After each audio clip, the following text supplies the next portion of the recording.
John Calloway looked at the city below, the majestic view of New York usually filling him with a silent pride. But that morning, the skyline he considered an extension of his own power seemed oppressive. He was restless, but masked it with the skill of a social master. As always, he wore an impeccable suit, a sharp smile concealing doubts he didn't dare admit, not even to himself. Meanwhile, Anna, the woman who had silently supported him during his rise, adjusted her emerald green dress in front of the bedroom mirror. She held the secret inside her with a mother's tenderness and a wife's fear, whose presence seemed to be disintegrating bit by bit. Her eyes sought the wedding photo on the dresser.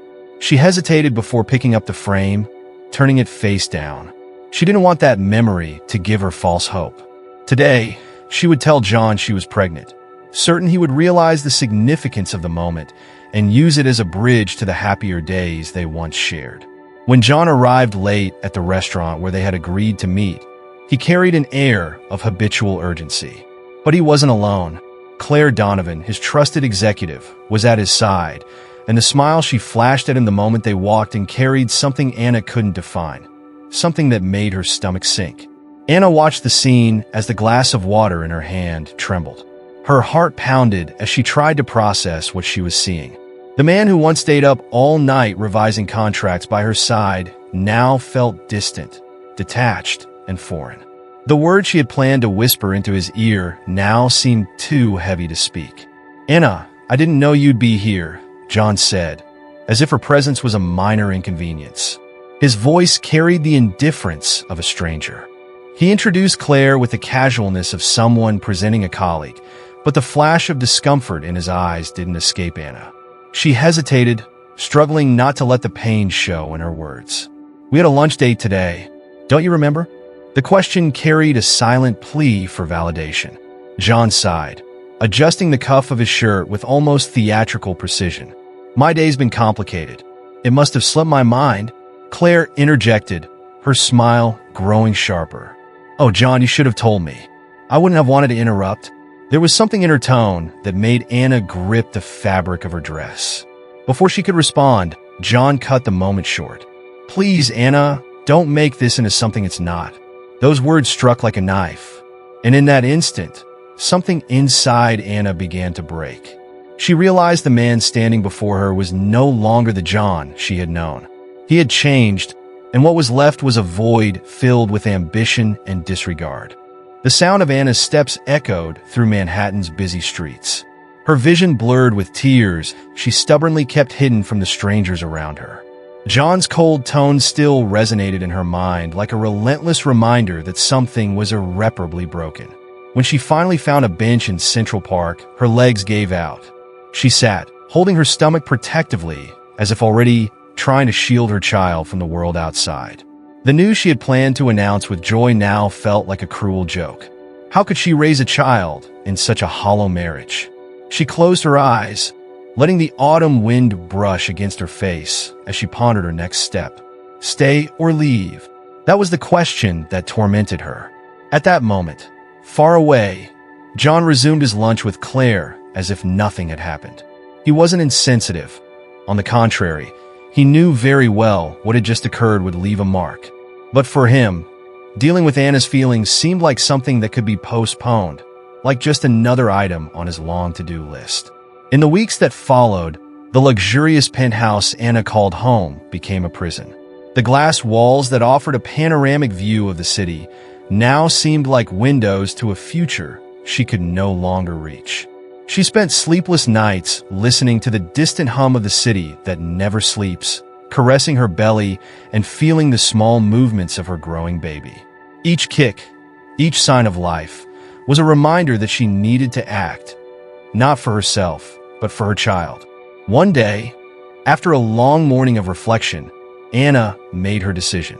She packed her bags as tears rolled down her face, carefully folding each piece of clothing as if she were packing memories she wasn't ready to revisit. Before leaving, she sat at her desk and wrote a letter. "John, I believed in forever when I said yes to you. But the man I married is gone, replaced by someone I barely recognize. I tried to hold on to hope, to believe we could find our way back, but I now know that's not possible. I'm leaving, not because I wanna, but because I have to. I'm pregnant, John. Our child deserves a home filled with love and presence, something I can't find here. I hope one day you'll understand what you lost. Goodbye, Anna." She placed the letter on his pillow and, with one last glance around the penthouse she once called home, closed the door softly.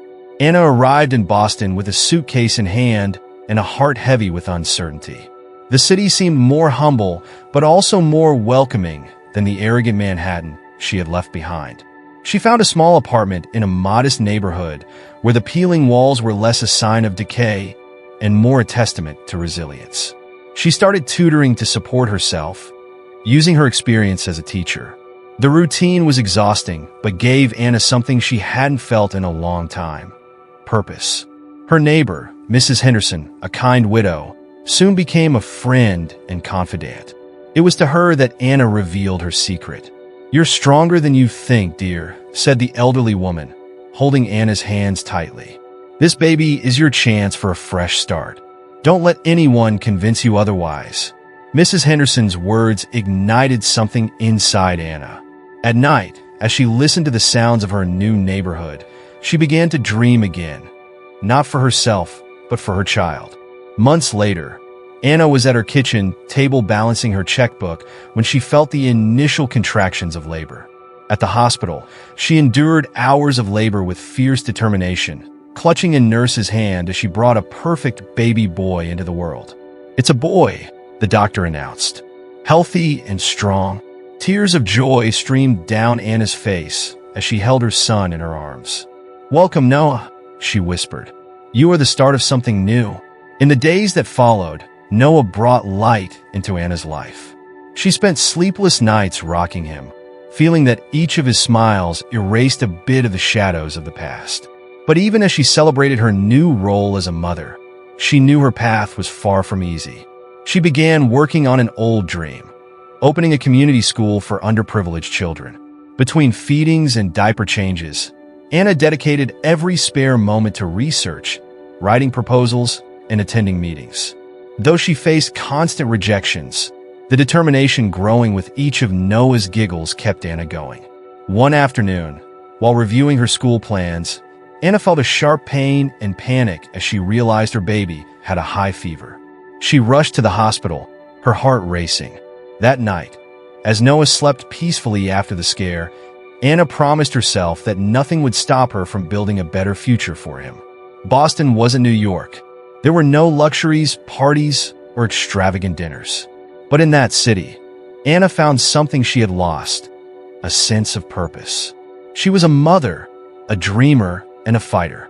And for the first time, she felt she was exactly where she needed to be. The cold morning in Boston brought a sense of purpose to Anna. Her small apartment was filled with the aroma of fresh coffee, while Noah's laughter danced through the air as he played on the floor with his blocks. Every morning felt like a small victory, a reminder of how far she had come. That afternoon, while Noah napped, Anna received a long-awaited response from one of the organizations she had contacted about her community school proposal. Her hands trembled as she opened the email. "Dear Ms. Calloway, thank you for your interest in community partnerships. Unfortunately, we are unable to support your initiative at this time. We wish you success in your efforts." Anna sighed deeply. Another rejection. She closed her laptop, pushing away the discouragement that threatened to overwhelm her. Her gaze shifted to Noah, who was sleeping peacefully in his crib, and a renewed determination began to form. "For you, my love, I'll keep going," she whispered. Days turned into weeks, and the rejections kept piling up. Yet, something unexpected happened. Anna's story began to gain attention. One evening, while preparing dinner, she received a call from a small local news outlet interested in her efforts to establish a community school. "We'd like to highlight your fight to open the Lighthouse Learning Center," the journalist explained over the phone. Anna hesitated. She wasn't comfortable exposing her life, but she knew the attention could bring the resources she desperately needed. She agreed to the interview, nervous but hopeful. The feature aired during prime time, capturing Anna's passion as she shared her journey, her dream, and her inspiration, Noah. The story ended with a heartfelt plea. If anyone believes every child deserves a chance, please join me in making this dream a reality. The next day, Anna began receiving messages of encouragement. Strangers offered donations, their time, and even professional skills. Among them was a message that stood out. Richard Clark, a local philanthropist known for supporting educational causes, arrived at the makeshift school Anna had set up in her small apartment. Dressed in a tailored suit with a friendly smile, he silently observed Anna teaching a small group of children sitting on the living room floor. When the lesson ended, he approached her. "You're impressive, Miss Calloway," he said. "Your passion is evident, and I think I can help. I'd like to make a donation so you can secure a proper space for your school." Anna's eyes widened in surprise. "That's incredible, Mr. Clark. I don't know how to thank you." He raised a hand. "Just turn your vision into reality. I'm investing in what you can do for these children." With Richard's donation and support from the community, Anna purchased a modest building on the outskirts of the city. It was small and in desperate need of renovations. But to Anna, it was the beginning of something extraordinary. She organized workdays with parents of the children she hoped to serve, painting walls, collecting donated furniture, and even turning an empty lot into a simple playground. The night before the grand opening, Anna stood in the empty building holding Noah in her arms. Her fingers traced the freshly painted walls as she took a deep breath, absorbing the moment. After everything, she was finally seeing her dream come to life. On opening day, the Lighthouse Learning Center welcomed a crowd of smiling children and hopeful parents. Mrs. Henderson sat in the front row, holding Noah as Anna nervously cut the ribbon. "This school is more than a building," Anna said in her opening speech. "It's proof that when we come together, we can change lives. Thank you all for believing in this dream." The applause was thunderous, but Anna's true reward was watching the children run through the freshly painted hallways, their laughter filling the space with life. Noah, now 2 years old, toddled alongside them, his joy reflecting Anna's hard work. The following weeks were a whirlwind of challenges and small victories. The budget was tight, but Anna managed with donations and volunteers. Slowly, the Lighthouse Learning Center began to earn a reputation as a safe and transformative space. Yet, as the school thrived, Anna's past came knocking on her door in the most unexpected way. It was a rainy Friday afternoon when she heard a knock at her small school office door. "Come in," she called out, not looking up from the documents she was reviewing. The familiar voice that answered made her freeze. "Anna." She looked up to see John Calloway standing in the doorway. He looked almost the same, impeccably dressed in his tailored suit, but something was different. His eyes seemed more tired, his once confident demeanor subdued. "What are you doing here, John?" Her voice was firm, but inside, a storm of emotions threatened to overwhelm her. "I know I'm the last person you want to see, but I need to talk to you." He hesitated, the words heavy on his tongue. "I found out about Noah." Anna felt the ground shift beneath her feet. How does he know? The secret she had guarded so fiercely was now exposed. "You have no right to be here," she shot back, her voice trembling. "You made your choice 2 years ago, and we've moved on." "I know I made mistakes, Anna," he replied, stepping further into the room. "But I didn't know about him. I didn't know I had a son." The mention of Noah ignited Anna's protective instincts. She crossed her arms and took a step back. "You can't just show up and expect everything to be fine. Noah doesn't even know you exist." John nodded, the weight of her words evident in his posture. "I know I don't deserve forgiveness, but please, Anna, let me meet him. Just once." Anna hesitated before answering John's request, an internal battle raging within her. On one side, there was the anger and pain of the past. On the other, the awareness that Noah had a right to know his father. After a long silence, she finally spoke, her tone firm. "You can meet him, but only on my terms. If I feel, even for a second, that you're a threat to his happiness, you're out." John nodded, accepting her conditions without hesitation.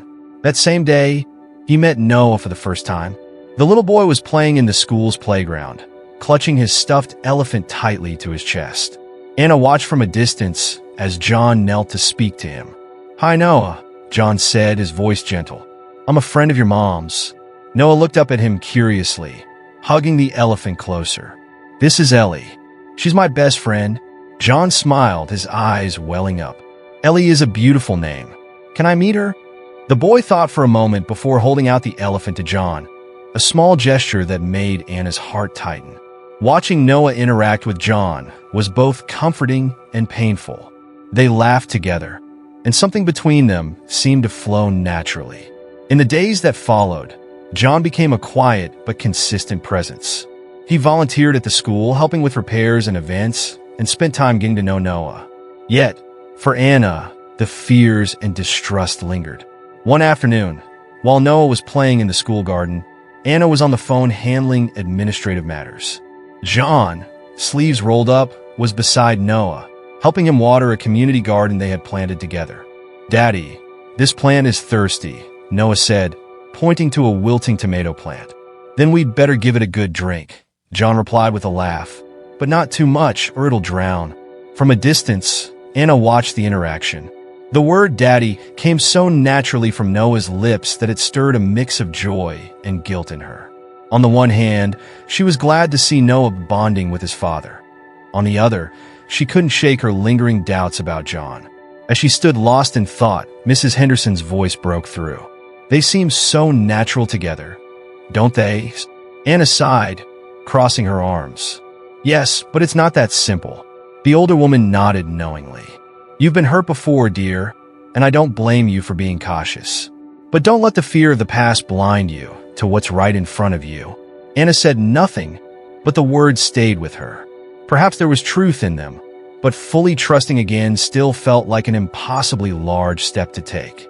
The fragile harmony was shattered by an unexpected knock on Anna's office door. When she opened it, she found herself face to face with Claire Donovan once again. The air immediately felt heavier. "Claire," Anna said, crossing her arms, her expression serious. "What are you doing here?" Claire flashed a cynical smile, as if enjoying Anna's reaction. "I came for a very simple reason. I thought you should know who you're dealing with." She glanced around, as if appraising the space. "John and I have a long history, and frankly, I don't think he's changed as much as you'd like to believe." Anna took a deep breath, keeping her composure even as her heart raced. "What exactly are you trying to say, Claire?" "Men like John don't change," Claire said, her voice dripping with false sympathy. "They pretend to change. They make promises. But in the end, they go back to being who they always were." Anna fixed her gaze on Claire, refusing to be intimidated. "If you came here to unsettle me, you can save your energy. John and I have something you don't understand." Claire's smile faltered slightly, but she pressed on. "You can believe that, Anna. But consider this a warning. Don't say I didn't tell you." Without waiting for a response, Claire turned and left, leaving a cloud of tension in the room. Anna stayed rooted in place, trying to process what had just happened. While she knew Claire's words were meant to sow doubt, they planted a seed that began to gnaw at her. Later that evening, Anna confronted John about Claire's unexpected visit. They were in her small apartment, with Noah already asleep, when she broached the subject. "Claire came to the school today," Anna said, crossing her arms. "She suggested you two are still in contact." John froze in the middle of what he was doing, frustration and confusion flashing across his face. "What? That's not true, Anna. I haven't spoken to Claire in over a year." "Then why would she come here? Why would she say that?" Anna's voice trembled, not just with anger, but with fear. She didn't want the wounds she was starting to heal to be reopened. John slipped his hands into his pockets, lowering his head. "Because Claire is manipulative. She wants control, just like she always did. But I ended things with her long before you left New York." Anna studied his words, searching his expression for signs of deception, but his face was earnest. Even so, the mistrust lingered, a shadow she couldn't ignore. In the following days, John began taking steps to confront his past. He arranged a meeting with Claire in a quiet cafe, and Anna agreed to observe from a distance. Sitting at a table a few feet away, she watched as John, with steady resolve, drew a clear line in the sand. "Claire," he began, his voice low but firm, "I appreciate what you did for me in the past, but my life is different now. My focus is on Anna and our son Noah. I'm asking you to respect that." Claire listened without expression, though her eyes betrayed a flicker of frustration. "If that's what you want, John," she finally said, her voice softening. "I'll respect your decision." When the meeting ended, John walked over to Anna. "I've done what needed to be done," he said. "I just want you to trust me." Anna felt a small weight lift off her shoulders, but trust was still a mountain she wasn't ready to climb. She gave him a small nod, allowing him to continue trying. The weeks that followed were filled with small victories. John became an integral part of Noah's life, dedicating time to learn the nuances of fatherhood. He also invested himself in the school, helping Anna secure funding and support. But for Anna, the question of whether to fully trust John lingered. She had begun to see glimpses of the man she once loved, but the scars of betrayal made it hard to believe in him completely. One evening, while they tidied up Noah's toys together, John turned to Anna. "I know it's not easy to trust me again," he said, "but I want you to know that I'm here to stay, no matter what it takes." Anna looked at him for a long moment before finally nodding. "We'll see, John," she said. "We'll see." The following months brought a new rhythm to Anna, John, and Noah's lives. John continued working to rebuild Anna's trust, becoming a steady presence in their day-to-day. He joined school meetings, helped with repairs around the Lighthouse Learning Center, and spent long afternoons playing with Noah, who now called him Daddy as if it had always been natural. Though progress was evident, the scars of the past still haunted Anna. At night, after Noah was tucked in, she would find herself reflecting on everything that had happened. John seemed different, but the lingering doubt, the question of whether this change was real or temporary, remained. One bright spring morning, Noah played in the school's garden while Anna handled administrative tasks over the phone. John, sleeves rolled up, was at Noah's side, helping him tend to a small community garden they had planted together. "Daddy, this one is thirsty," Noah said, pointing to a tomato plant wilting under the sun. "Then we'd better give it a drink," John replied with a chuckle. "But not too much or it'll drown." Anna, standing nearby, paused to watch. The word daddy was spoken so casually by Noah that it sent a mixture of joy and guilt rushing through her. She was happy to see her son bonding with his father, yet she couldn't shake the weight of her reservations. Mrs. Henderson appeared beside her, breaking her thoughts. "They seem so natural together, don't they?" Anna sighed, crossing her arms. "Yes, but it's not that simple." Mrs. Henderson nodded knowingly. "You've been hurt, my dear, and I don't blame you for being cautious. But don't let fear of the past blind you to what's right in front of you." Anna didn't respond, but the older woman's words stayed with her long after she left. That fragile harmony was shattered by another unexpected knock at Anna's office door. When she opened it, she found herself face to face with Claire Donovan once again. "Claire," Anna said, her tone steady but cold. "What are you doing here?" Claire's smile was sharp, a mixture of condescension and amusement. "I thought you should know something about John," she began. "I don't think he's changed as much as you'd like to believe." Anna's expression remained calm, though her chest tightened. "If you have something to say, Claire, say it plainly. I don't have time for games." Claire arched an eyebrow, her tone dripping with false concern. "Men like John don't change, Anna. They pretend they do, long enough to get what they want. I've seen it before, and I'd hate to see you hurt again." Anna's hands clenched at her sides, her voice unwavering. "Thank you for your concern, but John's choices are no longer your business. Now, if you'll excuse me, I have work to do." Claire hesitated, as if she wanted to say more, but instead offered a tight smile and left. The tension she left behind lingered, settling on Anna like a storm cloud. That evening, Anna confronted John about Claire's visit. They were in her small apartment, with Noah asleep, when she broke the silence. "Claire was here again," Anna said, crossing her arms. "She implied that you're still involved with her." John froze, a plate slipping slightly in his hand as he turned to face her. "What?" "Anna, that's not true. I haven't spoken to Claire in over a year. Then why would she come to me? Why would she make the effort if there wasn't something she believed?" John placed the plate down and ran a hand through his hair, frustration clear on his face. "Because Claire thrives on manipulation. She doesn't want me, Anna. She wants control. I cut ties with her for a reason." Anna searched his face for any sign of deceit, but all she saw was sincerity. Still, the lingering echo of Claire's words gnawed at her.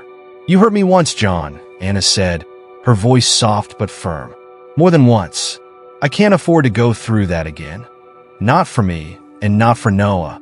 John stepped closer, his voice heavy with regret. "I know, Anna, and I don't expect you to trust me overnight. But I swear to you, I'm not that man anymore." Anna wanted to believe him, but the wounds were still too fresh. Claire's warning echoed in her mind. Men like John don't change. Could she take that risk? The following weeks were a blur of emotions. John continued proving himself, showing up for Noah, supporting the school, and being patient with Anna's hesitance. But the shadow of Claire's visit hung over them, feeding Anna's fears. One afternoon, as Anna entered the school's office, she overheard John on a phone call. His voice was low, but the tension in his tone was unmistakable. "No, Claire, I've made myself clear," John said. "This conversation is over." Anna's stomach turned. She stepped into the room, and John's expression shifted from frustration to guilt. "Anna," he started, but she raised a hand to stop him. "You're still talking to her?" she asked, her voice trembling. "It's not what you think," John replied quickly. "She's trying to cause trouble, but I'm not engaging with her." "You should have told me, John," Anna said, her anger bubbling to the surface. "After everything, you should have been honest." "I didn't want to worry you," he said, stepping closer. "I'm trying to protect what we're building here." Anna shook her head, tears threatening to spill. "I can't do this, John. I can't keep wondering if I'll get hurt again." John's face fell, and for the first time, he seemed truly defeated. "I love you, Anna," he said quietly. "And I love Noah. I'll do whatever it takes to prove that to you." Anna didn't respond. Instead, she turned and left the room, her heart heavy with uncertainty. Later that night, as Anna sat by Noah's bedside watching him sleep, she felt a wave of despair. She wanted to believe in John, to believe in the possibility of a future together, but the fear of repeating the past was too strong. Then, she looked at Noah, his small hand clutching the stuffed elephant he adored, his peaceful expression reminding her of the strength she had found when she left John years ago. She realized that while the future was uncertain, she couldn't make decisions based on fear. Whether John was sincere or not, Anna knew she had to face her doubts head-on, for Noah and for herself. The next morning, she resolved to confront her fears and John once and for all. The days fell into a routine that felt almost stable, but life had a way of testing even the firmest resolutions. What started as a quiet afternoon quickly turned into a nightmare. Noah had been restless, his usual energy replaced by lethargy and a rising fever. Anna, who had been keeping a close eye on him as he played in a corner of the school, felt a chill of worry run down her spine. When Noah began complaining of pain, she didn't hesitate. Within minutes, she was rushing him to the hospital, carrying him in her arms. John, who had been at the school repairing donated furniture, answered her call immediately. "John," Anna said, trying to keep calm, though her voice trembled. "Noah is at the hospital. He's not well. I need you here. I'm on my way," he replied, his tone tense. John arrived at the hospital before Anna had time to process what was happening. When she saw him, she felt a momentary sense of relief. He looked just as worried as she felt. Together, they followed Noah into the emergency room, where doctors began examining him. The hours that followed were a blur of tests, waiting, and fear. Noah's fever remained high, and the doctors suspected an infection that required immediate and careful treatment. Throughout it all, John stayed by Anna's side, holding her hand and whispering reassurances. "He'll be okay, Anna," John said, though his own voice betrayed his anxiety. "He's strong like his mother." Noah stirred briefly during the night, his small voice calling out weakly, "Daddy." John quickly leaned closer, taking Noah's tiny hand in his. "I'm here, champ. Daddy's right here." Anna stood silently, watching the interaction. Her heart ached as she saw the tender side of John she had never fully believed in before. Amid her worry for Noah, she couldn't ignore the dedication John showed. When Noah finally began to recover, after days of treatments and sleepless nights, Anna felt the weight of fear begin to lift. They sat together in the hospital room, Noah sleeping peacefully between them, when Anna broke the silence. "You didn't leave, not even once," she said softly, looking at John. "I'll never leave you two again," he replied, his voice steady but filled with emotion. "You're my life now." John's words resonated deeply with Anna, chipping away at the barriers she had built around herself. She still wasn't ready to fully trust him, but for the first time, she began to believe that maybe, just maybe, he truly had changed. Back in Anna's modest apartment, life gradually returned to normal. Noah's laughter filled the small space once again as he ran around with his beloved stuffed elephant and toy truck. His boundless energy lit up the room, bringing joy to Anna's heart. John continued to be a steady presence, helping Anna with the school and their growing responsibilities. He used his business expertise to assist with securing new funding and partnerships, which helped expand the Lighthouse Learning Center's programs. Though the challenges remained, Anna started to feel less burdened knowing that John was by her side. One evening, after Noah had gone to bed, John and Anna sat at the kitchen table, reviewing school documents. John closed the folder in front of him and looked at Anna. "I know I still have a lot to prove," he said, his voice serious. "But I need you to know that I'm here for the long haul. For you, for Noah, for us." Anna met his gaze, feeling the weight of his words. She took a deep breath, allowing herself a small smile. "I know, John, and I'm starting to believe you." It was a small step, but a meaningful one. Anna knew their journey was far from over, but for the first time in years, she felt a spark of hope. The weeks that followed were filled with steady progress and a new rhythm for Anna, John, and Noah. John became an integral part of their lives, not just at home, but also at the Lighthouse Learning Center. His business acumen proved invaluable, helping to expand the school's programs, connect with new donors, and bring structure to their growing initiatives. Noah, now more energetic than ever, thrived in this new dynamic.